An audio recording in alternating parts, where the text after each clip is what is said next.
I'm traveling, and we had a night event last evening, and I took along my NiteIze Rechargeable headlamp for a couple of reasons. It's very lightweight. It's all LED and rechargeable batteries.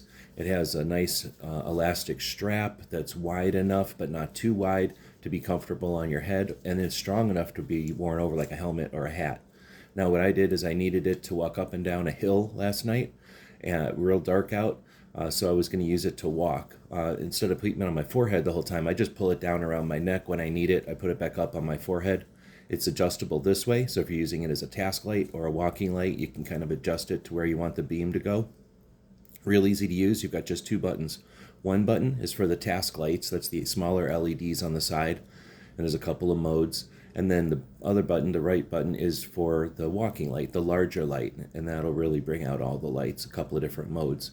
This is completely rechargeable, which I like because you don't have to worry about batteries. You just recharge it with USB.